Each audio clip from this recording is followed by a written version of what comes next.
We know that PCI improves outcomes for patients with acute coronary syndromes. Door-to-balloon times for ST elevation MI are now standard fare, and many studies have shown that PCI works in unstable patients. But what about patients with stable coronary disease?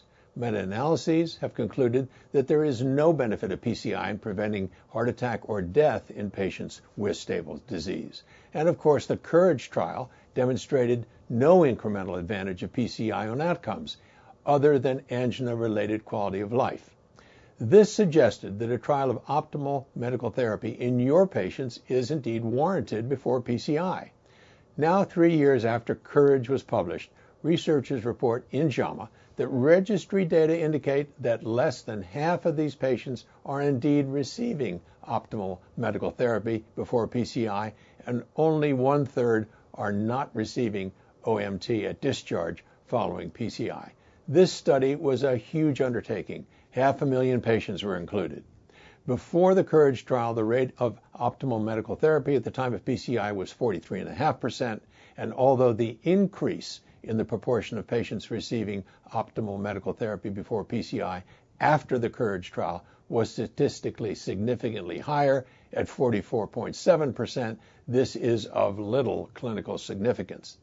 Thus, less than half of patients undergoing PCI are receiving optimal medical therapy before the procedure, despite the guideline-based recommendations to maximize that therapy, and the clinical logic of doing so before PCI so that the need for additional symptom relief from revascularization might be appreciated. After publication of the COURAGE trial, little change in this practice pattern was observed. The overall rate of optimal medical therapy after PCI was 63.5% before the COURAGE trial and 66% after COURAGE, and there is essentially no change there either. Clinicians did increase the use of medical therapy before discharge, with antiplatelet agents being almost universally applied, but almost 1/3 of patients were not treated optimally. Well, what does all this mean? Are we all so set in our ways that COURAGE had no impact, or did we simply not believe it? I don't think either is correct. We know that symptoms are improved with PCI, and patients don't enjoy having chest pain.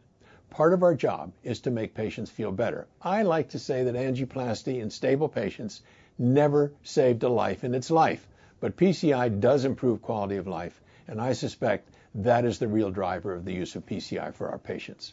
Nevertheless, the findings suggest a significant opportunity for improvement in caring for patients with stable angina and emphasize that the COURAGE trial had a limited effect on routine clinical practice. I'm Peter Block, and this is a CardioSource Heart Minute.